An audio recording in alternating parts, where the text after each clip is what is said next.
flight, Roger. Start stall, ain't it, Roger? Close then.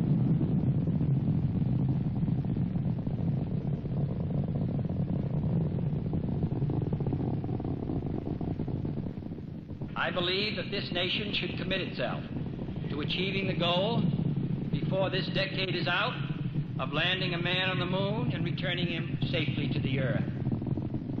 No single space project in this period will be more impressive to mankind or more important for the long-range exploration of space.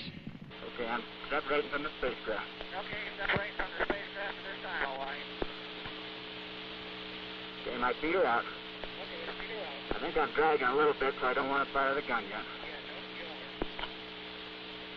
her. Okay, I'm out. Okay, he's out. He's close to free.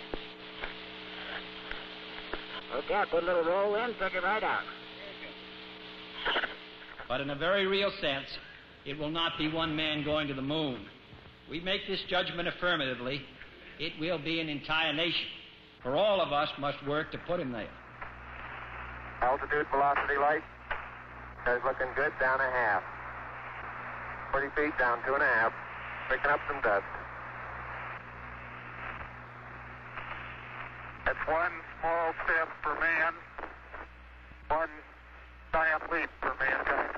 And so the giant leap for mankind realized the visions and prophecies of science fiction. The only thing I question is our ability to get it out.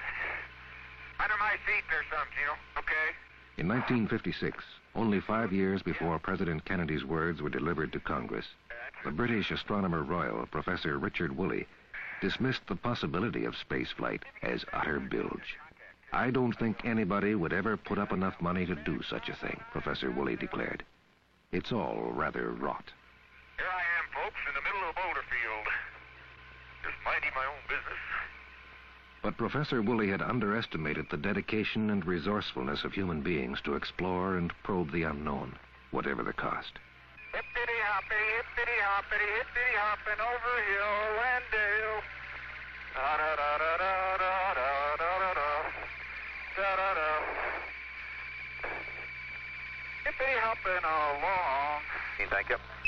There have been times, of course, when a lone scientist has cried in the wilderness. Galileo was the classic example of this, and it took quite a long time for scientists to acknowledge the fact that Galileo was right. Well, in my left hand, I have a feather. In my right hand, a hammer. And I guess one of the reasons we got here today was because of a gentleman named Galileo a long time ago who made a rather significant discovery about falling objects in gravity fields. And we thought that where would be a better place to confirm his findings than on the moon. And so we thought we'd try it here for you.